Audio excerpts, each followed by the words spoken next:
إن الحمد لله نحمده ونستعينه ونستغفره ونستهديه ونؤمن به ونتوكل عليه ونعوذ بالله من شرور أنفسنا ومن سيئات أعمالنا من يهده الله فلا مضل له ومن يضلل فلا هادي له وأشهد أن لا إله إلا الله وحده لا شريك له وأشهد أن محمدا عبده ورسوله أرسله بالهدى ودين الحق ليظهره على الدين كله وكفى بالله شهيدا اللهم صل على محمد وعلى آل محمد كما صليت على إبراهيم وعلى آل إبراهيم إنك حميد مجيد اللهم بارك على محمد وعلى آل محمد كما باركت على إبراهيم وعلى آل إبراهيم إنك حميد مجيد أما بعد فإن خير الكلام كلام الله وخير السنن سنن محمد صلى الله عليه وسلم وشر الأمور محدثاتها وكل محدثة بدعة وكل بدعة ضلالة وكل ضلالة في النار يا أيها الذين آمنوا اتقوا الله حق تقاته ولا تموتن إلا وأنتم مسلمون أعوذ بالله من الشيطان الرجيم الله لا إله إلا هو له الأسماء الحسنى സ്നേഹാദരണീയരായ വിശ്വാസിനികൾ, സർവശക്തനായ എന്റെയും നിങ്ങളുടെയും ജീവിതത്തെ, നമ്മുടെ ജീവിതത്തിലെ രഹസ്യത്തെ, പരസ്യത്തെ കൃത്യമായി അറിഞ്ഞുകൊണ്ടിരിക്കുന്ന, നിരീക്ഷിച്ചുകൊണ്ടിരിക്കുന്ന റബ്ബിനെ ഭയപ്പെട്ടുകൊണ്ട് തഖ്വയോടുകൂടി ജീവിക്കണമെന്ന് എന്നെയും നിങ്ങളെയും ഓർമ്മപ്പെടുത്തുകയാണ്. അള്ളാഹുവിനെ സൂക്ഷിച്ച് ജീവിക്കുവാൻ അള്ളാഹു തൗഫീഖ് നൽകുമാറാണ്. വിശുദ്ധ ഖുർആനിലെ ഏറ്റവും മഹത്വമേറിയ വചനത്തെ സംബന്ധിച്ച പഠനമാണ് കഴിഞ്ഞ ഖുതുബയിൽ നാം ആരംഭിച്ചത്. അതിന്റെ ഒന്നാമത്തെ ഭാഗം എന്ന നിലക്ക് അതിന്റെ ഫضലുകൾ, ശ്രേഷ്ഠതകളെ സംബന്ധിച്ച് നാം മനസ്സിലാക്കി. ഇതിന്റെ രണ്ടാമത്തെ ഭാഗം പ്രത്യേകമായി ആയത്തുൽ കുർസി അത് പാരായണം ചെയ്യുവാൻ വേണ്ടി നിർദ്ദേശിക്കപ്പെട്ട സന്ദർഭങ്ങൾ, അറിയുന്ന കാര്യങ്ങൾ ഓർമ്മപ്പെടുത്തുക മാത്രമാണ് ചെയ്യുന്നത്. ഒരു തുടർ പഠനത്തിന്റെ ഭാഗം എന്ന നിലയിൽ ശ്രദ്ധിക്കേണ്ടത്, ആ പ്രത്യേകമായി സൂചിപ്പിക്കുന്ന സമയങ്ങൾ, അതിൽ വീഴ്ച വരാതിരിക്കാൻ നമ്മൾ ഓരോരുത്തരും ശ്രദ്ധിക്കണം. ഖുതുബയിൽ നിന്ന് നേടേണ്ടത് ജീവിതത്തിലേക്കുള്ള പകർത്തലുകളായിരിക്കണമെന്ന് ഓർമ്മപ്പെടുത്തുകയാണ്. ഒന്നാമതായി ആയത്തുൽ കുർസി പാരായണം ചെയ്യുവാൻ നിർദ്ദേശമുള്ള സന്ദർഭം രാത്രി ഉറക്കിലേക്ക് പ്രവേശിക്കുന്ന സന്ദർഭം. റസൂലുള്ളാഹി സ്വല്ലല്ലാഹു അലൈഹി വസല്ലമയുടെ ഉറക്കിന്റെ വേള, ഉളുവെടുത്ത് സൂറത്തുൽ ഇഖ്ലാസ്, സൂറത്തുൽ ഫലഖ്, സൂറത്തുൽ നാസുകൾ ഓതി, കൈകളിൽ ഊതി, ശരീരത്തിൽ തടവി, ആമന റസൂലു, സൂറത്തുൽ ഫാത്തിഹ എല്ലാം പാരായണം ചെയ്ത്, പ്രത്യേകമായി നിർദ്ദേശിക്കപ്പെട്ട പ്രാർത്ഥനകളെല്ലാം നിർവഹിച്ച്, സൂറത്തുൽ മുൽക്ക് പാരായണം ചെയ്ത്, ആയത്തുൽ കുർസി പാരായണം ചെയ്തുകൊണ്ടുള്ള പൂർണ്ണമായി ദിക്റിലായിക്കൊണ്ടുള്ള ഒരു ഉറക്കായിരുന്നു റസൂലുള്ളാഹി സ്വല്ലല്ലാഹു അലൈഹി വസല്ലം നിർവഹിച്ചിരുന്നത്. ഇന്ന് നമ്മുടെയൊക്കെ കൈകളിൽ മൊബൈൽ ഫോണുകളാണ്. മൊബൈൽ ഫോണുമായി നേരെ ബെഡ്റൂമിലേക്ക് പോവുകയും ദീർഘമായ സമയം അതുവരെ പരിശോധിക്കാൻ വിട്ടുപോയതും പിന്നെ കുറെ അനാവശ്യങ്ങളിലും മുഴുകി ഉറക്കത്തിലേക്ക് പ്രവേശിക്കുന്ന ഒരവസ്ഥയാണ് ഇന്ന് സമൂഹത്തിലുള്ളത്. അതിഗുരുതരമായ വീഴ്ചയാണത്. ഉറക്കിന്റെ വേളയിൽ അല്ലാഹു സുബ്ഹാനഹു വ തആല റൂഹിനെ തടഞ്ഞു വെക്കുമെന്ന്, ആ റൂഹിനെ പിന്നീട് തിരിച്ചു കൊടുക്കലാണ്. സൂറത്ത് സുമറിന്റെ 42-ാമത്തെ ആയത്തിൽ അല്ലാഹു പറയുന്നു, അല്ലാഹു യതവഫൽ അൻഫുസ ഹീന മൗതിഹാ വല്ലതീ ലം തമുത് ഫീ മനാമിഹാ ഫയുംസികു അല്ലതീ ഖളാ അലൈഹൽ മൗത്ത് വയുർസിലുൽ ഉഖ്റാ ഇലാ അജലിൻ മുസമ്മ.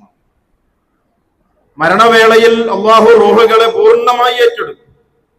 മരിക്കാത്ത റൂഹുകളെ, നമ്മളൊന്നും ഇപ്പൊ മരിച്ചിട്ടില്ല, നമ്മുടെയൊക്കെ റൂഹുകളെ അല്ലാഹ് ഉറക്കിന്റെ സന്ദർഭത്തിൽ തടഞ്ഞു വെക്കും.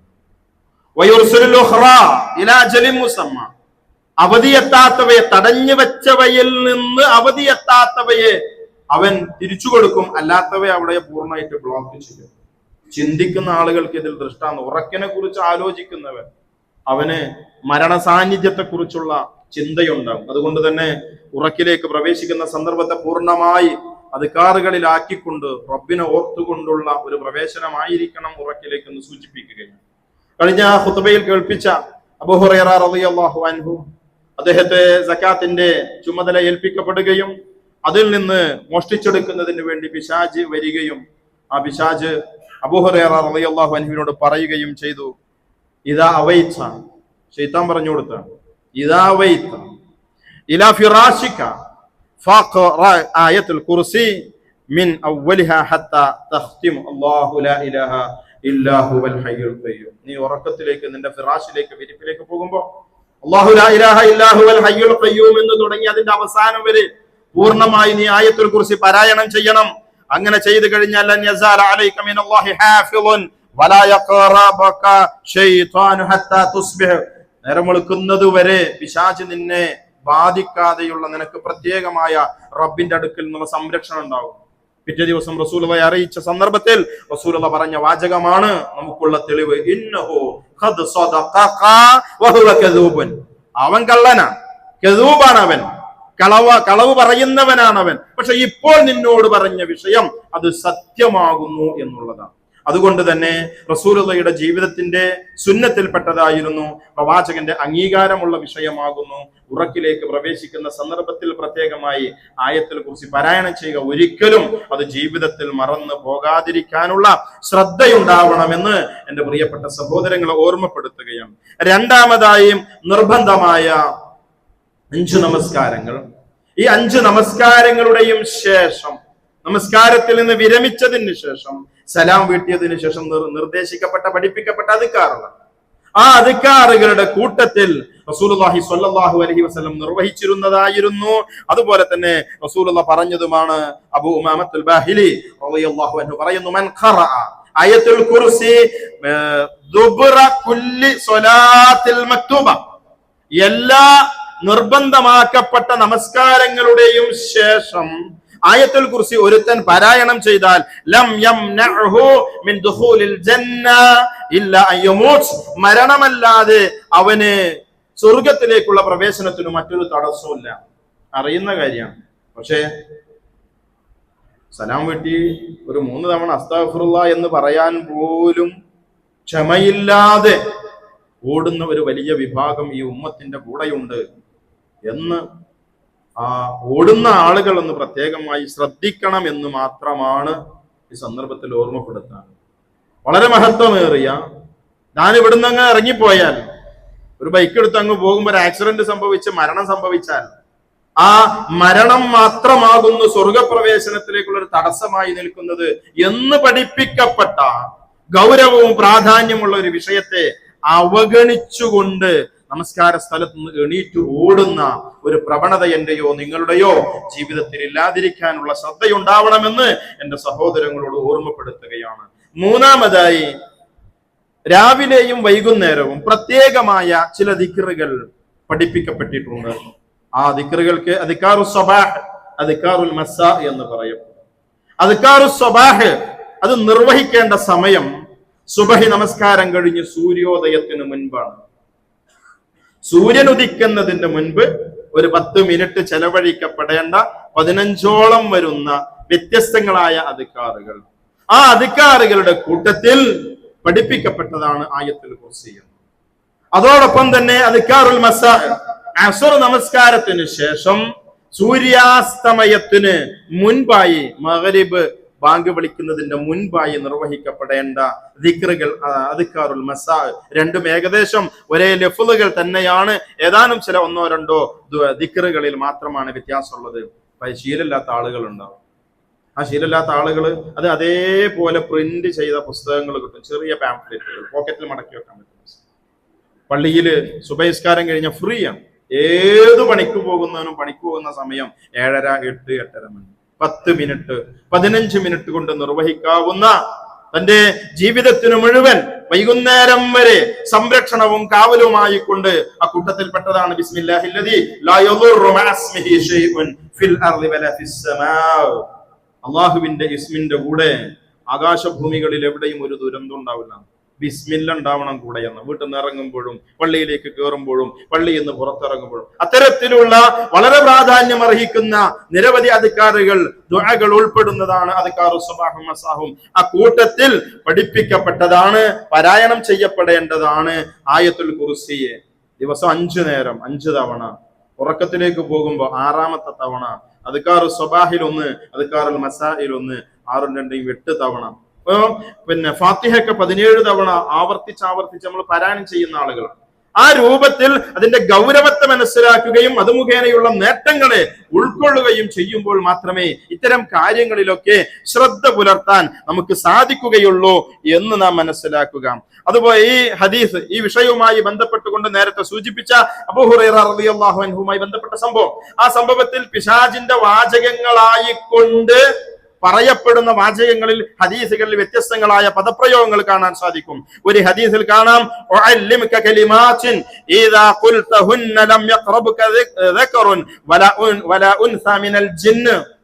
ഞാൻ ചില കലിമത്തുകൾ പഠിപ്പിച്ചു തരാം, ആ കലിമത്തുകൾ നീ പാരായണം ചെയ്താൽ ജിന്ന് വിഭാഗത്തിൽപ്പെട്ട ആണോ പെണ്ണോ നിന്നെ ഒരിക്കലും സമീപിക്കുകയില്ല. അത് ആയത്തുൽ കുർസിയാകുന്നു.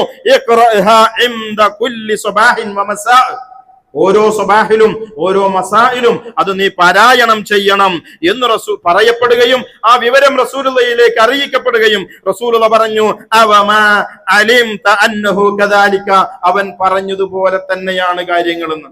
അത് തന്നെയാണ് ശരി, ശൈത്താൻ പറഞ്ഞത് ശരി തന്നെയാണ് എന്ന് റസൂലുള്ളാഹി അതിന് അംഗീകാരം നൽകുകയാണ്. അതുകൊണ്ട് അദ്കാറു സ്വബാഹ് നിർവഹിക്കുന്ന ആളുകളായിരിക്കണം നമ്മൾ, അദ്കാറുൽ മസാ നിർവഹിക്കുന്ന ആളുകളായിരിക്കണം നമ്മൾ. അക്കൂട്ടത്തിൽ ആയത്തുൽ കുർസിയെ അത് നഷ്ടപ്പെട്ട് പാഴാക്കി പോകുന്ന അവസ്ഥ ഇല്ലാതിരിക്കാൻ ശ്രദ്ധിക്കേണ്ടതാണ്. പണ്ഡിതന്മാർ ആയത്തുൽ കുർസി പ്രത്യേകമായി നിർദ്ദേശിക്കപ്പെട്ട മറ്റൊരു സന്ദർഭമാണ് റുഖിയ ശർഇയ്യ എന്ന് പറയും. റുഖിയ എന്ന് പറഞ്ഞാൽ മന്ത്രമെന്ന്. ഇസ്ലാമിൽ മന്ത്രമുണ്ട്, ഇസ്ലാമിൽ മന്ത്രവാദമില്ല. മന്ത്രം ചില പ്രത്യേകമായ ലഫ്ളുകൾ ഉരുവിടലാണ് മന്ത്രം. ഏതാണ് ആ ലഫ്ളുകൾ? വിശുദ്ധ ഖുർആനിലെ ആയത്തുകൾ, റസൂലുള്ളാഹി പഠിപ്പിച്ച അദ്കാറുകൾ, പ്രത്യേകമായി കൊണ്ടുള്ള പിന്നെ സൂറത്തുകളെ രാത്രി ഉറങ്ങുന്ന സമയത്ത് സൂറത്തുൽ ഇഖ്ലാസും മുഅവ്വിദത്തൈൻ സൂറത്തുകളും കയ്യിൽ ഊതാൻ പറഞ്ഞു, മറ്റു സൂറത്തുകൾ ഊതാൻ പറഞ്ഞിട്ടില്ല. സൂറത്ത് ഓതുകയും കയ്യിലേക്ക് ഊതി തടവാൻ വേണ്ടി നിർദ്ദേശിച്ചത് 3 സൂറത്തുകളാണ്. അത് ആ സമയത്ത്. അതല്ലാത്ത സന്ദർഭങ്ങളിൽ രോഗം ബാധിക്കുകയോ അത് രോഗം ബാധിക്കാതിരിക്കുകയോ ഒക്കെ ചെയ്യുന്ന സന്ദർഭത്തിൽ ശരീരത്തിൽ ഊതി മന്ത്രിക്കാവുന്നതാണ്. മന്ത്രവാദവും തൽസമാത്തിന്റെ പണികളും ഐക്കല്ലുകളും നൂലുകളും ഏലസുകളും ശരീരത്തിൽ ബന്ധിപ്പിക്കൽ അത് റുഖിയ ശിർക്കിയാകുന്നു, ശിർക്ക് കലർന്നു വരുന്നതാണ്. ജാഹിലിയ കാലഘട്ടത്തിൽ റുഖിയ വ്യാപകമായി നിലനിന്നിരുന്നു. ഏലസുകള്, തമീമത്തുകള്, അതുപോലെ പിന്നെ തിവലത്തുകള്, സ്ത്രീകളെ പുരുഷന്മാരെ ഭാര്യ ഭർത്താക്കന്മാരെ പരസ്പരം അകറ്റാൻ വേണ്ടി സാഹിറുകൾ, മന്ത്രവാദികൾ അവർ എഴുതി കൊടുത്തിരുന്ന ബന്ധിപ്പിച്ചിരുന്ന ഏലസുകൾ ഉണ്ടായിരുന്നു. മൃഗങ്ങൾക്ക് രോഗം വരാതിരിക്കാൻ അവയുടെ നെറ്റിയിൽ കെട്ടിവെച്ചിരുന്ന പലതരത്തിലുള്ള ഏലസുകൾ ഉണ്ടായിരുന്നു. പലതരത്തിലുള്ള മന്ത്രങ്ങളും അവർ നിർവഹിച്ചിരുന്നു. റസൂലുള്ളാഹി സ്വല്ലല്ലാഹു അലൈഹി വസല്ലം ഇസ്ലാമുമായി കടന്നു വന്നപ്പോൾ പ്രവാചകൻ പറഞ്ഞത്, നിങ്ങളുടെ മന്ത്രങ്ങളെല്ലാം എന്നെ കാണിക്കണം, എന്നിട്ട് അതിൽ ശിർക്കില്ലാത്തവ, ശിർക്ക് കടന്നു വരാത്ത മന്ത്രങ്ങൾ ഉണ്ടെങ്കിൽ അത് നിലനിർത്തുകയും അല്ലാത്തവ ഒഴിവാക്കപ്പെടുകയും ചെയ്യേണ്ടതാണ് എന്ന. കുട്ടിക്കൊന്ന് രോഗം ബാധിച്ചാൽ, പനി പിടിച്ചു കഴിഞ്ഞാൽ വിശുദ്ധ ഖുർആനിലെ സൂറത്തുൽ ഫാത്തിഹ ഓതിക്കൊണ്ട്, ആമന റസൂൽ ഓതിക്കൊണ്ട്, മുഅവ്വിദാത്ത് സൂറത്തുകൾ ഓതിക്കൊണ്ട് ആ കുട്ടിയുടെ ശരീരത്തിലേക്ക് ഊതിക്കൊടുക്കാവുന്നതാണ്. പ്രവാചകൻ സ്വല്ലല്ലാഹു അലൈഹി വസല്ലം മരണാസന്നനായി കിടക്കുന്ന സന്ദർഭം ആയിഷ റളിയല്ലാഹു തആല അൻഹ മുഅവ്വിദാത്ത് സൂറത്തുകൾ പാരായണം ചെയ്യുകയും പ്രവാചകന്റെ കൈകളിലേക്ക് ഊതിക്കൊടുത്ത് ആ കൈകൾ കൊണ്ട് പ്രവാചകന്റെ ശരീരത്തെ തടവിപ്പിച്ചതായി കൊണ്ട് സ്വഹീഹായ ഹദീസുകളിൽ നമുക്ക് കാണാൻ സാധിക്കും. അതിനുവേണ്ടി നമ്മൾ പ്രത്യേകമായി തെരഞ്ഞെടുക്കുന്ന ഖുർആനിലെ ഏത് വചനവും അതിനുവേണ്ടി ഉപയോഗപ്പെടുത്താം. ഏറ്റവും അഫ്ളലായ, ഖുർആനിലെ ഏറ്റവും ശ്രേഷ്ഠമായ വചനമായ ആയത്തുൽ കുർസിയെ ഈ ഒരു ആവശ്യാർത്ഥം ഉപയോഗപ്പെടുത്താവുന്നതാണ്. അതോടൊപ്പം ആ മേഖലയിൽ ശ്രദ്ധിക്കേണ്ടത് അത് ശിർക്കിലേക്ക് വഴിമാറി പോകുന്നില്ല എന്നുള്ളത്. വിശുദ്ധ ഖുർആൻ ഓതി, വെള്ളത്തിൽ ഊതി അത് കുടിക്കുക എന്നുള്ള തുടങ്ങിയുള്ള പ്രവർത്തനങ്ങൾ ശിർക്കിലേക്ക് വഴിമാറി പോകാൻ സാധ്യതയുള്ള പ്രവർത്തനങ്ങളിൽ വിട്ടുനിൽക്കുകയും അതല്ലാത്ത തരത്തിൽ മതമനുവദിച്ച റുഖ്യകൾ, ശർഅ് അംഗീകരിച്ച നിയമങ്ങൾ അത് പാലിക്കപ്പെടുകയും ചെയ്യാവുന്നതാണ്. അതിനു വേണ്ടി നമുക്ക് സ്വീകരിക്കാവുന്ന ആയത്തുകളിൽ പ്രത്യേകം പരിഗണനീയമായ വചനമാണ് ആയത്തുൽ കുർസി എന്നുള്ളത്. പ്രത്യേകമായി സൂചിപ്പിക്കപ്പെട്ട ചില സന്ദർഭങ്ങളെ സൂചിപ്പിച്ചു എന്ന് മാത്രം. എന്റെ സഹോദരങ്ങളോട് ഈ വിഷയ സംബന്ധമായി എനിക്ക് ഓർമ്മപ്പെടുത്താനുള്ളത്, വസിയത്ത് ചെയ്യാനുള്ളത്, നിർദ്ദേശിക്കപ്പെട്ട സന്ദർഭങ്ങളിൽ അത് പാഴാക്കാതിരിക്കാനുള്ള ഗൗരവകരമായ ശ്രദ്ധ ഉണ്ടാവണം. ഈ സന്ദർഭങ്ങളിലും അതല്ലാത്ത സന്ദർഭങ്ങളിലും പരമാവധി ആയത്തുൽ കുർസിയുടെ പാരായണത്തെ വർദ്ധിപ്പിക്കുവാൻ വേണ്ടി പ്രത്യേകമായി ശ്രദ്ധിക്കണമെന്ന് ഓർമ്മപ്പെടുത്തുകയാണ്. വിഷയത്തിന്റെ മറ്റൊരു ഭാഗത്തേക്ക് പ്രവേശിക്കുകയാണ്.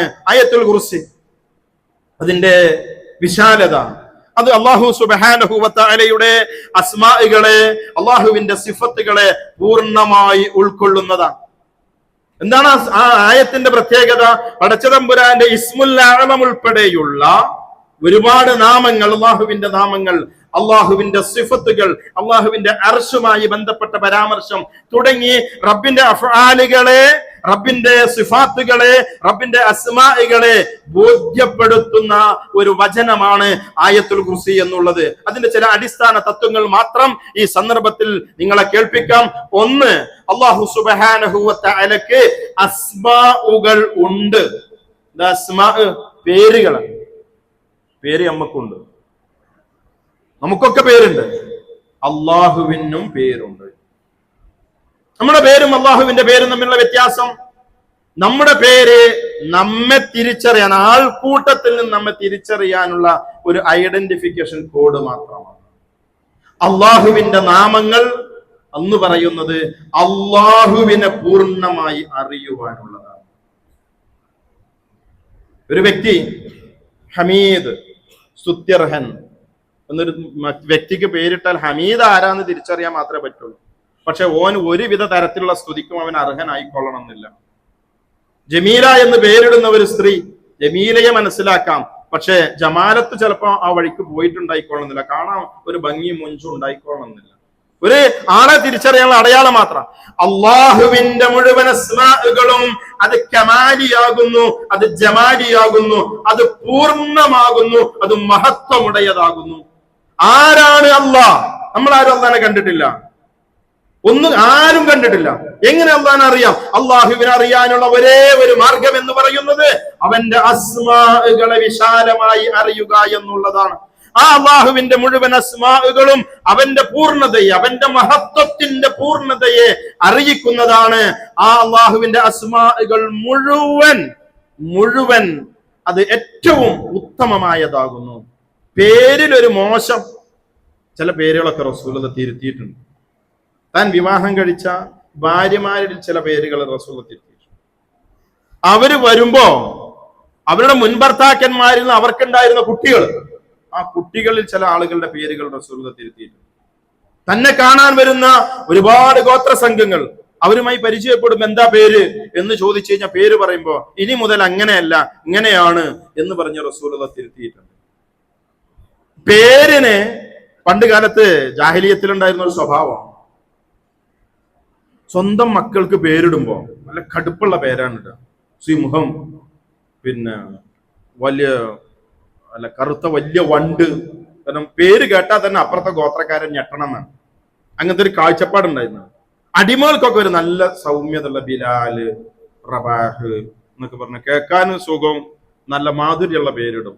സ്വന്തം മക്കൾക്ക് അസദ്, കിലാബ്, കെൽബ് എന്ന് പറഞ്ഞ നായ എന്നാണ്. കിലാബ് എന്ന് പറഞ്ഞ നായ്ക്ക് വലിയ റസൂലുള്ളാഹിന്റെ പിതൃ പരമ്പരയിലെ പേരാ കിലാബ്. ഒരുപാട് അസദുമാരുണ്ട്. ഇവിടെ ഒരുത്തൻ ജനിച്ചിട്ടുണ്ട്, ഓൻ അസദാണ് എന്ന് മറ്റവർക്ക് തിരിയാൻ വേണ്ടിയിട്ടുള്ള ഒരു രീതിയായിരുന്നു സ്വീകരിച്ചത്. അതിന്റെ അർത്ഥമോ അതിന്റെ ആശയോ അതിന്റെ ലാളിത്യത്തെ ഒന്നും അവർ പരിഗണിച്ചിരുന്നു. അതുകൊണ്ട് തന്നെ ധാരാളം പേരുകൾ റസൂലുള്ളാഹി തിരുത്തിയിട്ടുണ്ട്. അള്ളാഹുവിന്റെ പേരുകൾ അല്ലാഹു ലാ ഇലാഹ ഇല്ലാ ഹുവ ലഹുൽ അസ്മാഉൽ ഹുസ്ന, അസ്മാഉൽ ഹുസ്ന, അവന്റെ മുഴുവൻ നാമങ്ങളും ഏറ്റവും ഉത്തമമാകുന്നു എന്നുള്ളതാണ്. ആ നാമങ്ങൾ അള്ളാഹുവിനുണ്ട്. ആ നാമങ്ങൾ ഒരിക്കലും സൃഷ്ടികളുടെ നാമങ്ങളുമായി യാതൊരു ബന്ധവുമില്ല. അള്ളാഹു റഹീം എന്ന് പറഞ്ഞാൽ അവന്റെ റഹ്മത്തിനെ, അവന്റെ സിഫത്താകുന്ന ഏറ്റവും മറ്റുള്ളവർക്ക് മുഴുവൻ നന്മ ചെയ്തു കൊടുക്കാൻ മനസ്സിനെ നിരന്തരമായി പ്രേരിപ്പിച്ചു കൊണ്ടിരിക്കുന്ന ആ നന്മയുടെ മനസ്സാണ് റബ്ബിനുള്ളത് എന്നത് അറിയിക്കുന്നവനാ.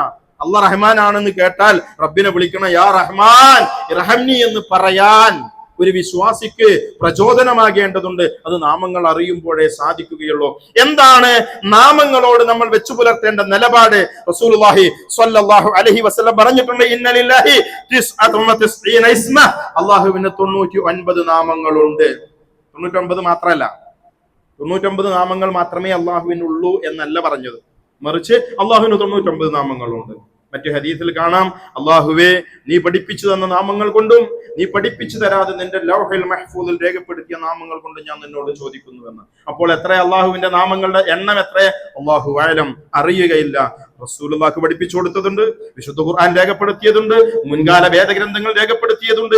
എവിടെയും ആർക്കും പഠിപ്പിച്ചു കൊടുക്കാതെ ലൗഹുൽ മഹ്ഫൂദിൽ മാത്രമായി റബ്ബ് രേഖപ്പെടുത്തിയ ചില നാമങ്ങളുമുണ്ട്. അതുകൊണ്ട് നാമങ്ങളുടെ എണ്ണം അറിയുകയില്ല എന്നുള്ളതാണ്. പണ്ഡിതന്മാർ 140 150 വരെ നാമങ്ങൾ രേഖപ്പെടുത്തി അവക്ക് ദലീലുകൾ ഹദീസുകളിൽ നിന്ന് ആയത്തുകളിൽ നിന്ന് ഉദ്ധരിച്ചത് ഗ്രന്ഥങ്ങൾ ധാരാളമായി നമുക്ക് ലഭ്യമാണ്. ഇത്തരം നാമങ്ങളൊക്കെ പഠിക്കാൻ നമ്മൾ ശ്രദ്ധിക്കേണ്ടതുണ്ട്. റസൂലുള്ളാഹി പറഞ്ഞു 99 നാമങ്ങളുണ്ട്. മിഅത്തുൻ ഇല്ല വാഹിദ, അത് 100ലേക്ക് 1 കുറവ്. മൻ അഹ്സ്വാഹാ, പദം ശ്രദ്ധിക്കുക, മൻ അഹ്സ്വാഹാ ദഖലൽ ജന്ന, ആരെങ്കിലും ആ നാമങ്ങളെ ഇഹ്സാ ചെയ്താൽ അവൻ സ്വർഗ്ഗത്തിൽ പ്രവേശിച്ചു. ആ നാമങ്ങളിൽ ഏറ്റവും പ്രധാനപ്പെട്ട നാമങ്ങൾ ഉൾക്കൊള്ളുന്നതാണ് ആയത്തുൽ കുർസി. എന്താണ് ഇഹ്സാ? ഇഹ്സാഇന് പണ്ഡിതന്മാർ വിശദീകരണം നൽകിയിട്ടുണ്ട്. 1, ആ നാമങ്ങൾ എണ്ണി ക്ലിത്തപ്പെടുത്തി മനഃപ്പാടമാക്കണം. അല്ലാഹു റഹ്മാനാണ്, റഹീമാണ്, ഗഫൂറാണ്, വദൂദാണ്, അവൻ മജീദാണ്. അള്ളാഹുവിനെ സംബന്ധിച്ചുള്ള സമീആണ്, ബസീറാണ്, അലീമാണ്, ഖബീറാണ്, ലത്തീഫാണ് തുടങ്ങി ഹദീസുകളിലും ഖുർആനിലും പരാമർശിക്കപ്പെട്ട നാമങ്ങൾ മുഴുവൻ അറിയുക, അവ മനഃപ്പാടമാക്കുക, അതിന്റെ അർത്ഥമറിയുക, അതിന്റെ ആശയത്തെ അറിയുക. അത് ഇഹ്സാഇന്റെ ഭാഗമാണ്. അള്ളാഹുവിന്റെ നാമങ്ങളെ ഇഹ്സാഇ ചെയ്തവൻ സ്വർഗത്തിൽ പ്രവേശിച്ചു. അതിൽ 1ാമത്തെ ഘട്ടമാണ് അറിയുക എന്നുള്ളത്. അതിന്റെ 2ാമത്തെ ഭാഗം, ആ നാമങ്ങൾ കൊണ്ട് നമ്മൾ ജീവിക്കണം. അള്ളാഹുവിന്റെ നാമങ്ങൾ കൊണ്ട് നമ്മൾ ജീവിക്കണം. ഇങ്ങനെ നാമങ്ങൾ കൊണ്ട് ജീവിക്കൽ. അല്ലാഹു സമീഉൻ, അല്ലാഹു ബസീറുൻ, എല്ലാം കാണുന്നവനാണ് റബ്ബ്, എല്ലാം കേൾക്കുന്നവനാ. അള്ളാഹ് കാണുന്നുണ്ട്, കേൾക്കുന്നുണ്ട് എന്നുള്ള ബോധത്തോടു കൂടി ജീവിക്കുക. അവന്റെ കൽപ്പനകൾ പൂർണ്ണമായി ജീവിതത്തിലേക്ക് കൊണ്ടുവരിക. എന്തൊക്കെ വിരോധിച്ചോ വിരോധനങ്ങൾ മുഴുവൻ ജീവിതത്തിൽ നിന്ന് ഒഴിവാക്കുക. അതാണ് അള്ളാഹുവിന്റെ നാമങ്ങൾ കൊണ്ടുള്ള ജീവിതം എന്ന് പറയുന്നത്. അങ്ങനെ ജീവിച്ചവൻ ദഖലൽ ജന്ന എന്നാണ്. അങ്ങനെ ഇഹ്സാ ചെയ്തവനാണ് സ്വർഗത്തിൽ പ്രവേശിച്ചവൻ. ഇഹ്സാഇന്റെ ഭാഗമാണ് നാമങ്ങൾ അറിഞ്ഞുകൊണ്ട് ആ നാമങ്ങൾ കൊണ്ടുള്ള ജീവിതം എന്ന് പറയുന്നത്. 3ാമത്തെ ഇഹ്സാഇന്റെ ഭാഗം എന്ന് പറയുന്നത് ആ നാമങ്ങൾ കൊണ്ട് ദുആ ചെയ്യുക എന്നുള്ളതാണ്. വിശുദ്ധ ഖുർആൻ പറയുന്നു സൂറത്ത് അറാഫിന്റെ 180ാമത്തെ വചനത്തിലൂടെ, വലില്ലാഹിൽ അസ്മാഉൽ ഹുസ്ന, അല്ലാഹുവിനാകുന്നു ഏറ്റവും ഉത്തമമായ നാമങ്ങൾ ഉള്ളത്. ഫദ്ഉഹു ബിഹാ, അവ കൊണ്ട് നിങ്ങൾ ദുആ ചെയ്യണം. ഖുർആന്റെ നസ്സായ കൽപ്പനയാണ്. അള്ളാഹുവിന്റെ നാമങ്ങൾ കൊണ്ട് നിങ്ങൾ ദുആ ചെയ്യണം. അള്ളാഹ് എല്ലാവരും വിളിക്കലുണ്ട്, റബ്ബനാന്ന് വിളിക്കാറുണ്ട്, പോരാ. യാ റഹ്മാൻ, യാ റഹീം, യാ ഗഫൂർ, യാ ലത്തീഫ് യാ റസാഖ് എന്ന് റബ്ബിന്റെ നാമങ്ങൾ എടുത്തു പറഞ്ഞുകൊണ്ട് വിളിച്ച് റബ്ബിനോട് പ്രാർത്ഥിക്കണമെന്നാ ഖുർആൻ പറയുന്നത്. വിശുദ്ധ ഖുർആൻ സൂറത്തെ ഇസ്രാഇന്റെ അവസാന വചനം 110-ാമത്തെ ആയത്തിലൂടെ അല്ലാഹു പറയുന്നു, നിങ്ങൾ അല്ലാഹ് എന്ന് വിളിക്കുക, അവിദുർ റഹ്മാൻ അല്ലെങ്കിൽ നിങ്ങൾ റഹ്മാൻ എന്ന് വിളിക്കുക, അയ്യമ്മാ തദ്ഉ ഫലഹുൽ അസ്മാഉൽ ഹുസ്ന, നിങ്ങൾ ഏതുകൊണ്ട് വിളിച്ചാലും ശരി ഏറ്റവും ഉത്തമമായ നാമങ്ങളെല്ലാം അല്ലാഹുവിനുള്ളതാകുന്നു എന്ന്. അതുകൊണ്ട് അല്ലാഹുവിന്റെ നാമങ്ങളെ കൃത്യമായി അറിയണം. അതിലേതാനും ചില നാമങ്ങൾ ആയത്തുൽ കുർസിയിൽ പരാമർശിക്കുന്നുണ്ട്. അവയുടെ വിശദാംശങ്ങളിലേക്ക് ഇൻഷാ അല്ലാഹ് നമുക്ക് ഇറങ്ങിച്ചെല്ലാം. ആ നാമങ്ങളെ പരിഗണിക്കുന്നിടത്ത് നമ്മൾ ശ്രദ്ധിക്കേണ്ടത് ഒരിക്കലും അള്ളാഹുവിന്റെ നാമങ്ങളിൽ ഇൽഹാദ് വരാൻ പാടുള്ളതല്ല. വിശുദ്ധ ഖുർആൻ പറഞ്ഞ കൽപ്പനയാണ്, നിങ്ങൾ അള്ളാഹുവിന്റെ നാമങ്ങളിൽ ഇൽഹാദ് ചെയ്യുന്നവരെ നിങ്ങൾ അവഗണിച്ച് കളയണം, മാറ്റി നിർത്തണം. നിങ്ങൾ റബ്ബിന്റെ നാമങ്ങളിൽ ഇൽഹാദ് വരുത്തുന്ന ആളുകളെ നിങ്ങൾ അവഗണിച്ച് തള്ളണമെന്ന. എന്താണ് ഇൽഹാദ്? ഇൽഹാദിന് 4 ഭാഗങ്ങളാണ് പണ്ഡിതന്മാർ പഠിപ്പിച്ചിട്ടുള്ളത്. ഒന്ന്, ആ പദത്തെ തഹരീഫ് നടത്തലാണ്, പദത്തിൽ മാറ്റം വരുത്തുക. വിശുദ്ധ ഖുർആൻ സൂറത്തുൻ നിസാഇന്റെ 164-ാമത്തെ ആയത്തിൽ അല്ലാഹു പറയുന്നു, വകല്ലമല്ലാഹു മൂസ തക്ലീമ. കല്ലമല്ലാഹു, അല്ലാഹു സംസാരിച്ചു, മൂസ തക്ലീമ, മൂസയോട് അല്ലാഹു സംസാരിച്ചു. ചില ആൾക്കാർക്ക് അത് തലയിലേക്ക് കയറൂല. മൂസ എങ്ങനെ മനുഷ്യനോട് റബ്ബ് വർത്താനം പറയാ? ഓരോരുത്തരും ചിന്തിക്കൽ അവനാന്റെ മണ്ടോണ്ടാണല്ലോ. പ്രമാണത്തിൽ എന്ത് പറഞ്ഞോ പ്രമാണത്ത് പറഞ്ഞതിന്റെ മുൻപിലേക്ക് വിനയം കൊണ്ട് മടങ്ങാതെ അവനവന്റെ ബുദ്ധി കൊണ്ട് ചിന്തിക്കുന്ന ചില ബുദ്ധിയെ പ്രമാണത്തെക്കാൾ മുൻഗണന നൽകുന്ന ചില ആളുകൾ. അപ്പോ ഹർക്കത്ത് മാറ്റി പ്രയോഗിക്കുക. കല്ലമല്ലാഹു എന്നത് കല്ലമല്ലാഹ എന്ന് വായിക്കുക. എന്നിട്ട് കല്ലമല്ലാഹ മൂസ തക്ലീമ, മൂസ അള്ളാഹിനോട് വർത്താനം പറഞ്ഞു.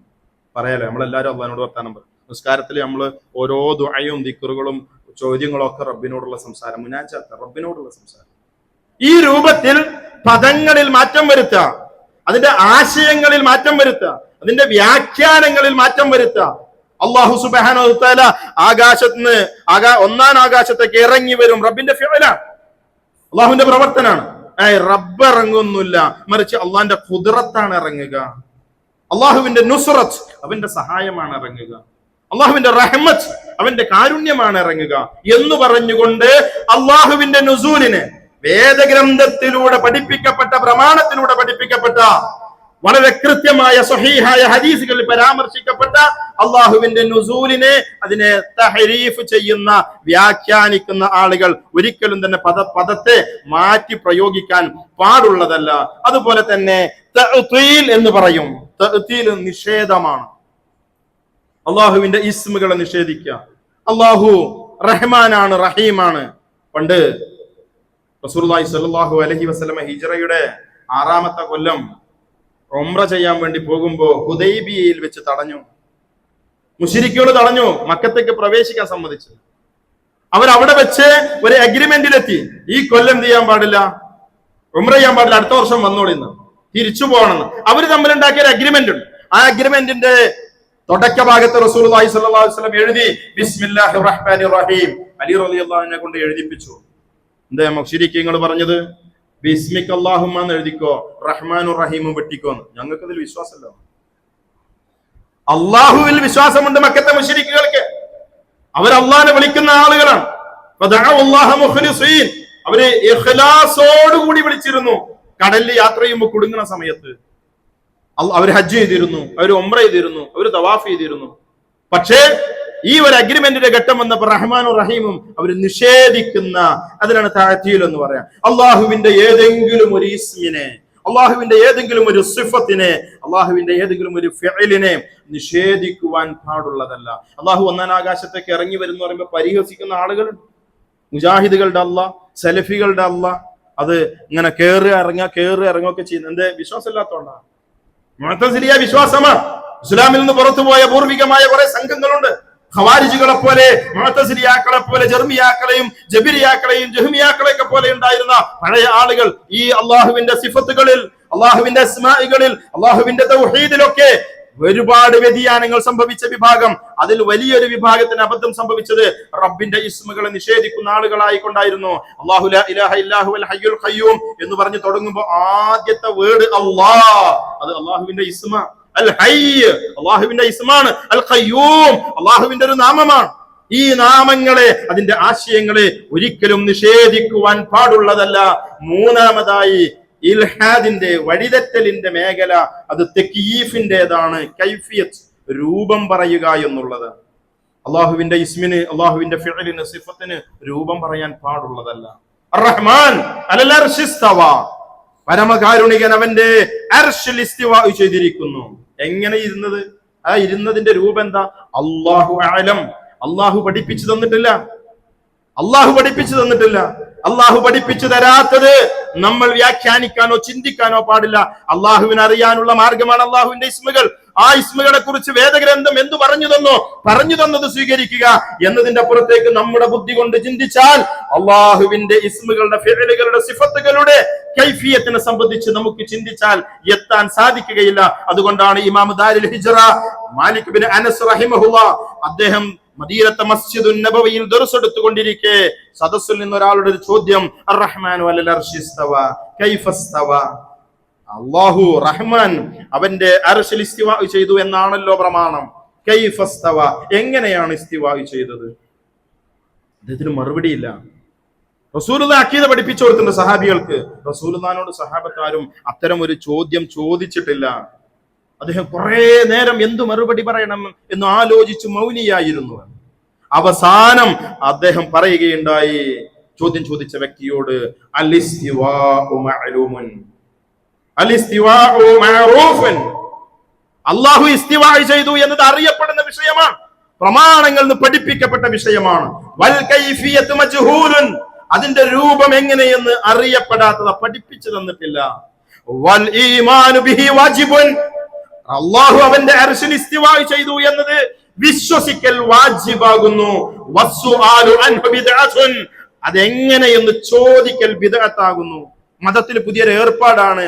അള്ളാഹിന്റെ സിഫത്ത് പറയുമ്പോൾ അതെങ്ങനെയാണ് എന്ന ചോദ്യം ഉണ്ടാവുക എന്നുള്ളത്, അത് ചോദിക്കാൻ പാടുള്ളതല്ല. അതുകൊണ്ട് തന്നെ അള്ളാഹ് ഹദീസുകളിൽ പരാമർശിതമായ അള്ളാഹ് ഒന്നാം ആകാശത്തേക്ക് ഇറങ്ങി. എങ്ങനെ ഇറങ്ങി? എപ്പോഴേ ഇറങ്ങി? ഇറങ്ങുന്ന സമയത്ത് അർശിന്റെ അവസ്ഥ എന്താ? ഇത്തരം ചോദ്യങ്ങൾ ചോദിക്കുക എന്നത് മതത്തിൽ ബിദ്അത്താകുന്നു. ഇത്തരം കാര്യങ്ങൾ ഉൾക്കൊള്ളേണ്ടത് മിൻ ഗൈരി തഹരീഫിൻ വലാ തഅ്തീലിൻ വലാ തക്യീഫിൻ വലാ തംസീലിൻ, വ്യാഖ്യാനമില്ലാതെ, പദത്തിന് തിരുത്തലുകളില്ലാതെ, നിഷേധങ്ങളില്ലാതെ, അതിന് രൂപം പറയാതെ, അത് മറ്റുള്ള ഏതിനെങ്കിലും പോലെയാണ് എന്ന് ഉദാഹരിച്ചു പറയാതെ, ഒരാൾ കസേരയിലിരിക്കുക, ഇങ്ങനെയാണ് അള്ളാഹ് ഇസ്തിവാ ചെയ്തത് എന്നൊരു എക്സാമ്പിൾ പറയാ, ഇങ്ങനെ പറയാൻ പാടുള്ളതല്ല. അതിനാണ് തംസീൽ പറയുക എന്നുള്ളത്. എങ്ങനെയാണോ പ്രമാണം പറഞ്ഞത് അങ്ങനെ ഉൾക്കൊള്ളുക. എങ്ങനെയാണോ പ്രമാണം ഇല്ലെന്ന് പറഞ്ഞത്, ലാ തഖുദുഹു സിനതുൻ വലാ നൗമുൻ, അല്ലാഹുവിന് ഉറക്കമില്ല. ആഴത്തിൽ വിശദീകരിക്കാം. എങ്ങനെ ഉറങ്ങാതെ ഒരാൾ എങ്ങനെ ഇരിക്കുക? ഇല്ലെന്ന് പറഞ്ഞത് ഇല്ല, ഉണ്ടെന്ന് പറഞ്ഞത് ഉണ്ട്. അതായിരിക്കണം അള്ളാഹുവിന്റെ ഇസ്മുകളോട് നമ്മൾ വെച്ചു പുലർത്തേണ്ട സമീപനം. അടിസ്ഥാനപരമായി അള്ളാഹുവിന്റെ നാമങ്ങളുമായി ബന്ധപ്പെട്ട നിയമങ്ങൾ മാത്രമാണ് ശ്രദ്ധയിലേക്ക് കൊണ്ടുവന്നത്. അതിന്റെ പൂർണ്ണമായ വ്യാഖ്യാനങ്ങളിലേക്ക് ഇറങ്ങി പോകേണ്ടതുണ്ട്. അള്ളാഹു തൗഫീഖ് നൽകുമാറാവട്ടെ. പൂർണ്ണമായി ആയത്തുൽ കുർസിയെ, വിശുദ്ധ ഖുർആനിലെ ഏറ്റവും ശ്രേഷ്ഠമായ വചനത്തെ, അതിന്റെ എല്ലാ തലങ്ങളെയും ആഴത്തിൽ മനസ്സിലാക്കി ബോധ്യപ്പെട്ട് ഉൾക്കൊണ്ടുകൊണ്ട് അതുകൊണ്ട് ജീവിക്കുവാൻ അല്ലാഹു നമുക്ക് എല്ലാവർക്കും തൗഫീഖ് നൽകി അനുഗ്രഹിക്കുമാറാവട്ടെ.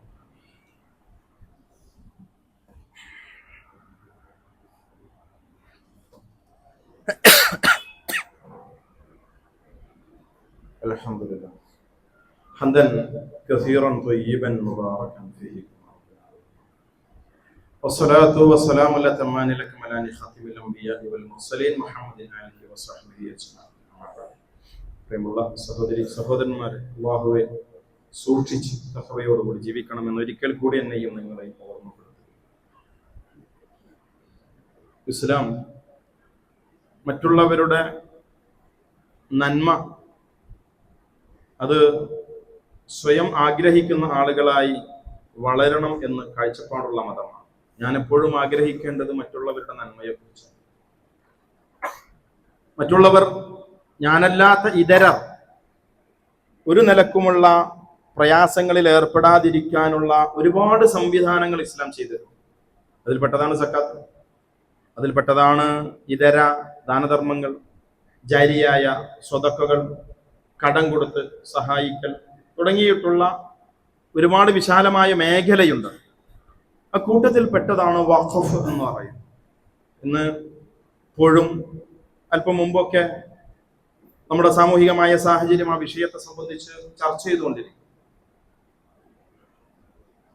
ഈ സന്ദർഭത്തിൽ എനിക്ക് നിങ്ങളോട് പ്രത്യേകമായി പറയാനുള്ളത്, ആ വിഷയത്തിന്റെ വിശാലമായ മേഖലയെ സംബന്ധിച്ച് ഒരു നല്ല പഠനം നടത്തണം. ഈ മേഖലയിൽ, രാഷ്ട്രീയപരമായ മേഖലയിൽ നിൽക്കുന്ന ചില സംസാരങ്ങളൊക്കെ കേൾക്കാൻ സാധിക്കുകയുണ്ടായി.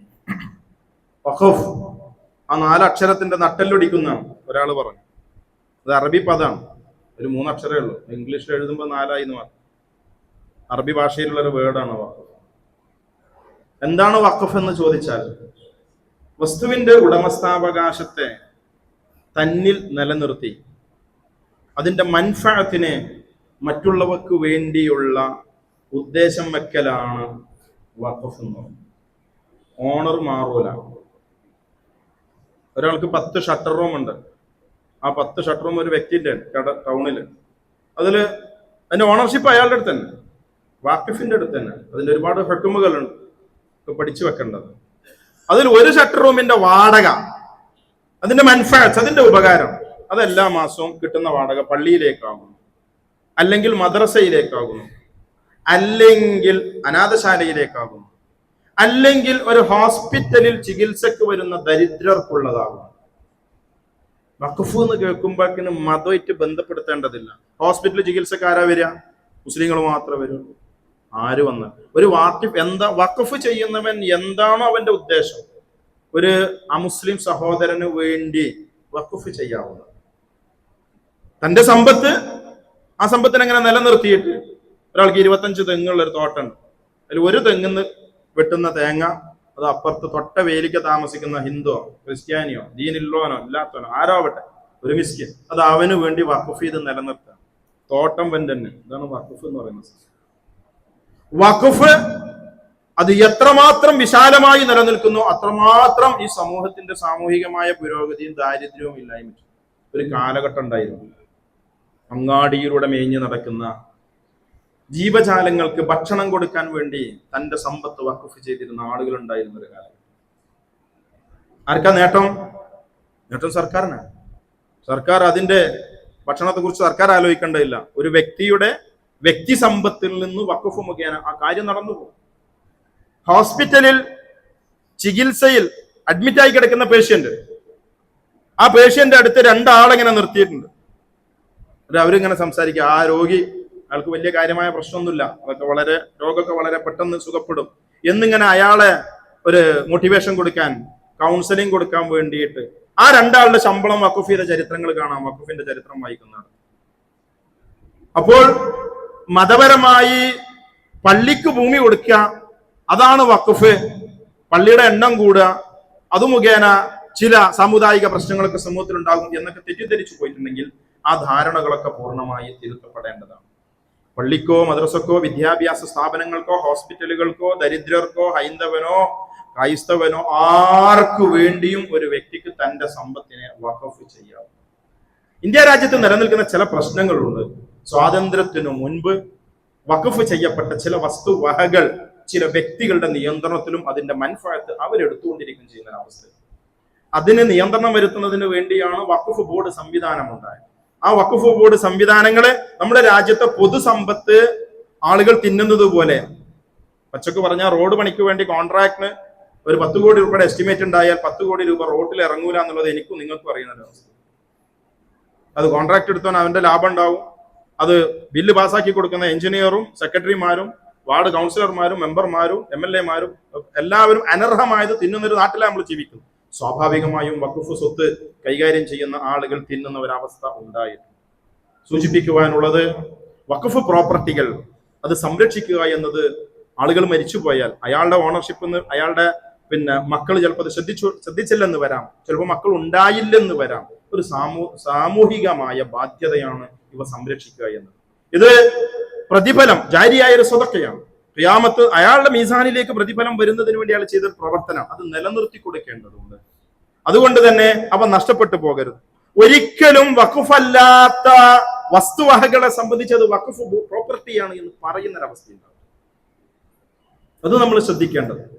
അന്യായമായത് ഒരിക്കലും ഒരു നയാ പൈസ, 1 രൂപ 5 പൈസ ആരുടെയും വയറ്റിലേക്ക് എത്തുന്ന സാഹചര്യം ഉണ്ടാവും. തർക്കങ്ങൾ നിലനിൽക്കുന്നുണ്ട്, കോടതികൾ ധാരാളം കേസുകളുണ്ട്. അതൊക്കെ അതിന്റെ വഴിക്ക് നിർദ്ദേശിക്കുവാനുള്ളത്, ഓർമ്മപ്പെടുത്താനുള്ളത്, ഇത്തരം മേഖലകൾക്ക് ബന്ധപ്പെട്ട് പ്രവർത്തിക്കുന്ന വ്യക്തികൾ പരമാവധി വേഗതകളിൽ അത്തരം കേസുകളൊക്കെ വൈൻഡപ്പ് ചെയ്ത് വഖഫാണോ അത് സംരക്ഷിക്കാൻ സംവിധാനം, വഖഫ് അല്ലേ ആരാണോ അതിന്റെ അവകാശികളെങ്കിൽ ആ അവകാശികളിലേക്ക് അവരുടെ പേരുകളിലേക്ക് അത് രജിസ്റ്റർ ചെയ്ത് കൊടുക്കപ്പെടുകയും അതിന്റെ പോക്കുവരവ് കൈകാര്യങ്ങളൊക്കെ ചെയ്യാനുള്ള ഒരു ക്രയവിക്രയ സംവിധാനങ്ങൾ ഉണ്ടാവുക എന്ന്. നമ്മുടെ നാട്ടിൽ കോടതിയിൽ ഒരു കേസ് എത്തിയാൽ ചുരുങ്ങിയത് 5 കൊല്ലം 10 കൊല്ലമൊക്കെ മുന്നോട്ട് പോയിക്കൊണ്ടിരിക്കുന്ന ഒരു അവസ്ഥയാണ്, ദുരന്തമാണുള്ളത്.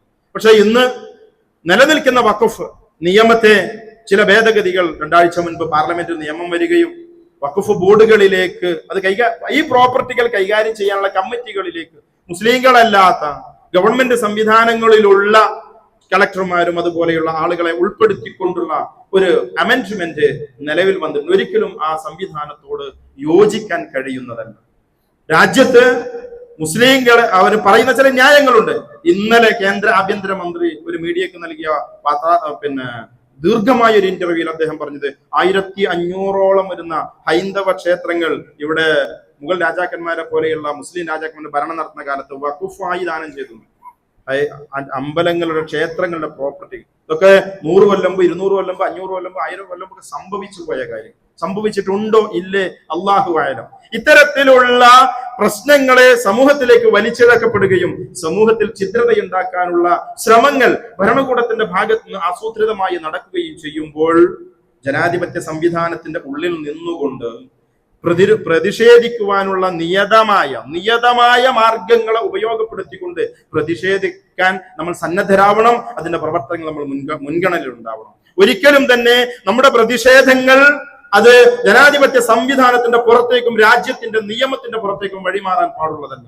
2 ദിവസം മുൻപ് കാലിക്കറ്റ് എയർപോർട്ട് അത് ഉപരോധിക്കുന്ന ഒരു അവസ്ഥയുണ്ട്. ഒരിക്കലും ജനങ്ങളുടെ വഴി തടഞ്ഞുകൊണ്ട് സാമൂഹികമായ ഉപദ്രവങ്ങൾ വരുത്തിക്കൊണ്ട് ഉള്ള സമരമാർഗങ്ങൾ ഒരു മുസ്ലിം സ്വീകരിക്കുവാൻ പാടുള്ളതല്ല. ഏതാനും വർഷം മുൻപ് കർഷക ബില്ല് വന്നു പാർലമെന്റിൽ, അവതരിപ്പിച്ച ആളുകൾ 1 വർഷം പിന്നിടുമ്പോൾ പിൻവലിക്കുന്ന സാഹചര്യം ഉണ്ടായി. എന്തുണ്ടായത്? ജനാധിപത്യ രീതിയിൽ ഇന്ത്യ രാജ്യത്തുള്ള മുഴുവൻ കർഷകരുടെയും മുഴുവൻ മനുഷ്യ സ്നേഹികളുടെയും പിന്തുണ ആ സമരത്തിനുണ്ടായി. ഏതാനും ചില ആളുകൾ മരിച്ചു. നിയമം പിൻവലിക്കാൻ 1 കൊല്ലം സമയമെടുത്തു. അത് സ്വാഭാവികമാണ്. പ്രതിഷേധിക്കാനുള്ള സ്വാതന്ത്ര്യമുണ്ട്. ആ പ്രതിഷേധ സംവിധാനത്തിന്റെ മുൻപിലേക്ക് ചില ഫോട്ടോകളൊക്കെ പ്രത്യക്ഷപ്പെട്ടു. ഈജിപ്തില് ഇഖ്വാനുൽ മുസ്ലിമീനെ പോലെയുള്ള സംഘടനകൾക്ക് അവർക്ക് നേതൃത്വം നൽകുന്ന ഹസൻ അൽ ബന്നയുടെയും സയ്യിദ് ഖുത്ബിന്റെയും ഇതിന്റെ ഒന്നും ലക്ഷ്യം ഞാൻ മിമ്പറിന്റെ പടികളിൽ നിന്നുകൊണ്ട് ഒന്നും പറയാൻ ഉദ്ദേശിക്കുന്നില്ല. ലക്ഷ്യങ്ങൾ വഴിമാറിപ്പോകരുത്. ഈ ഉമ്മത്തിന്റെ കായികമായ ശേഷിയെ തെറ്റായ ദിശകളിലേക്ക് തിരിച്ചുവിടാനുള്ള കുൽസൃതമായ ശ്രമങ്ങൾ ആര് നടത്തിയാലും അതിന് പിന്തുണക്കുന്ന ഒരു അവസ്ഥ ഉണ്ടാകരുത്. ഇത്തരത്തിലുള്ള ദുരന്തപൂർണമായ സമരങ്ങൾ അത് ഒരുപക്ഷെ നന്മയേക്കാളേറെ നമുക്കത് ഭാവിയിൽ പ്രയാസകരമായി തീരുന്ന ഒരവസ്ഥയുണ്ടായിരിക്കും. മുസ്ലിം യുവരക്തങ്ങളെ അവർ തീപ്പൊരിക്കൊള്ളിക്കുകയും മുസ്ലിങ്ങളുടെ കൂടെ ജുമാകളിൽ പോലും പങ്കെടുക്കാതിരിക്കുകയും ചെയ്തിരുന്ന ഈജിപ്ഷ്യൻ നേതാക്കന്മാരുടെ ഫോട്ടോകൾ പ്രദർശിപ്പിച്ചുകൊണ്ട് ഈ ഉമ്മത്തിന്റെ രക്തം ഒരുപാട് ചിന്തിക്കൊണ്ടായിരുന്നു ഈജിപ്തിന്റെ മണ്ണിൽ കലാപങ്ങളും വിപ്ലവങ്ങളും ഉണ്ടായത്. ഒന്ന് പോയി നോക്കണം ഈജിപ്തിന്റെ മണ്ണിലേക്ക് എന്താണ് ഇന്ന് അവിടെയുള്ള അവസ്ഥയെന്ന്. രാജാക്കന്മാർ ഭരണം നടത്തിയിട്ടുണ്ട്, രാജാക്കന്മാർ താന്തോന്നികളായി ജീവിച്ചിട്ടുണ്ട്. അതൊക്കെ സ്വാഭാവികമാണ്, മനുഷ്യ ചരിത്രത്തിന്റെ ഭാഗമാണ്. പക്ഷേ അത്തരം രാജാക്കന്മാരെ അധികാരങ്ങളിൽ നിന്ന് ഇറക്കി വിടുകയും വ്യത്യസ്തങ്ങളായ വിപ്ലവങ്ങൾക്ക് നേതൃത്വം നൽകുകയും ചെയ്ത് ഇന്ന് ജനങ്ങൾ മുഴുവൻ ഭക്ഷണത്തിന് പോലും പ്രയാസപ്പെടുന്ന അധികാരികളെ ഭയപ്പെട്ടുകൊണ്ട് തെരുവിലേക്ക് ഇറങ്ങാൻ പോലും ഭയപ്പെടുന്ന ഒരു സാഹചര്യം നിലനിൽക്കുന്നുണ്ട് എന്നുള്ള അതൊക്കെ ഇങ്ങോട്ട് കോപ്പി ചെയ്യാനുള്ള ശ്രമങ്ങളൊക്കെ കഴിഞ്ഞ നൂറ്റാണ്ടിന്റെ ആദ്യ കാലഘട്ടത്തിൽ നടന്നിട്ടുണ്ട്. സംഘടനാപരമായ നേതൃത്വങ്ങളൊക്കെ അതിന്റെ പിറകിൽ നടക്കുന്നുണ്ട്. പക്ഷേ എന്റെ പ്രിയപ്പെട്ട യുവാക്കളോട് എനിക്ക് പറയുവാനുള്ളത്, വിഷയങ്ങളെ വളരെ കൃത്യമായി ആഴത്തിൽ ശരിയും തെറ്റും ഈ നൂലിഴകീറി പരിശോധിച്ച് പഠന വിധേയമാക്കുകയും ഈ രാജ്യത്ത് ഇന്ത്യൻ ഭരണഘടന ഉൾക്കൊണ്ടുകൊണ്ടാണ് ജീവിക്കുന്നതെങ്കിൽ ആ ഭരണഘടന അനുവദിക്കുന്ന നിയമമായ മാർഗങ്ങളിലൂടെയുള്ള എല്ലാവിധ പോരാട്ടങ്ങൾക്കും സമരങ്ങൾക്കും അതിന് നേതൃത്വം നൽകുകയും മതപരമായ ശരിയാ നിയമങ്ങൾ, അത് വഖഫ് ആക്ട് ആയിരുന്നാലും ശരി, അത് മറ്റു ഏത് നിയമങ്ങളായിരുന്നാലും ശരി, സാമൂഹികമായ ഛിദ്രതയുണ്ടാക്കാനുള്ള പരിശ്രമങ്ങൾ ആര് നടത്തിയാലും അതിനെതിരെ പ്രതികരിക്കേണ്ടിടത്ത് പ്രതികരിക്കേണ്ട രൂപത്തിലും ഭാവത്തിലും പ്രതികരിക്കുന്നവരും അതിന് പിന്തുണ നൽകുന്നവരും ശക്തമായ പ്രാർത്ഥന, അതാണ് നമ്മുടെ ആയുധം, വിശ്വാസിയുടെ ആയുധം. ആ ആയുധവുമായി കൊണ്ട് വേണം മുന്നോട്ട് പോകാൻ. അള്ളാഹുവിന്റെ ദീന് പൂർണ്ണമായി ഉൾക്കൊണ്ട് ആ അള്ളാഹുവിനനുസരിച്ച് അവന് കീഴൊതുങ്ങി ജീവിച്ചാൽ ആ അള്ളാഹുവിന്റെ സഹായം വാനലോകത്ത് നിന്ന് ഇങ്ങനെ ഇറങ്ങി വരും. ഒരിക്കലും പ്രതീക്ഷിക്കാത്ത വഴികളിലൂടെയായിരിക്കും ആ ഇറക്കം. അതിനെ പ്രതീക്ഷിച്ചുകൊണ്ടായിരിക്കണം നമ്മൾ മുന്നോട്ട് പോകേണ്ടത്. അള്ളാഹു സുബ്ഹാനഹു വ തആല ഭൂമിയിൽ ഇവിടെ തലശ്ശേരി ആയിരുന്നാലും കോഴിക്കോടായിരുന്നാലും കണ്ണൂരായിരുന്നു ജീവിക്കാൻ അള്ളാഹ് അനുവദിച്ച കാലം ചിലപ്പോൾ നാട് വിട്ടു പോകേണ്ടി വരും.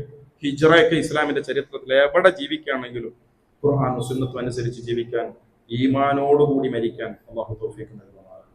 ഇസ്ലാമിന്റെ ഇസ്സത്ത് അത് മുറുകെ പിടിച്ചുകൊണ്ട് ജീവിക്കാൻ അള്ളാഹു സുബ്ഹാനഹു വ തആല തൗഫീഖ് നൽകുന്നതാണ്. ഇസ്ലാമിനെതിരെ അടിക്കാനുള്ള ആയുധങ്ങൾ സ്വരുക്കൂട്ടുന്ന ഇസ്ലാമിന്റെ ശത്രുക്കൾ, ആ ശത്രുക്കൾ എന്തൊക്കെ പ്ലാനുകൾ തയ്യാറാക്കിയാലും അള്ളാഹുവേ നീ അതിനെ മുഴുവൻ തകർത്തു കളയുകയാണ്. ഞങ്ങളിൽ നിന്ന് മരണപ്പെട്ടു പോയ ആളുകൾക്ക് നീ മഗ്ഫിറത്ത് നൽകുകയാണ്.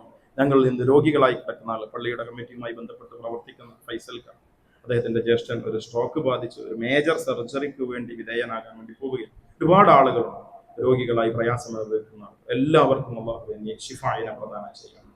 ഒരുപാട് നിലക്ക് സാമ്പത്തികമായ പ്രശ്നങ്ങളാൽ കുടുംബപരമായ പ്രശ്നങ്ങളൊക്കെ പ്രയാസം അനുഭവിക്കുന്ന ആളുകൾ എല്ലാവർക്കും നീ ആശ്വാസത്തെ പ്രദാനം ചെയ്യണം. പരിശുദ്ധമായ റമദാനിൽ ഞങ്ങൾ നിർവഹിച്ച കർമ്മങ്ങളെ ഞങ്ങളിൽ നിന്ന് സ്വീകരിക്കണം. അടുത്ത റമദാനിൽ ആരോഗ്യത്തോടു കൂടി ജീവിക്കുവാനുള്ള തൗഫീഖിനെ ഞങ്ങൾക്ക് നീ പ്രദാനം ചെയ്യണം. اللهم اغفر للمؤمنين والمؤمنات والمسلمين والمسلمات الاحياء منهم والاموات انك مجيب الدعوات يا قاضي الحاجات. اللهم اجرنا من النار، اللهم اجرنا من النار، اللهم ادخلنا الجنه يا رب العالمين. ربنا آتنا في الدنيا حسنه وفي الاخره حسنه وقنا عذاب النار. وصلى الله على محمد وسلم. الحمد لله رب العالمين.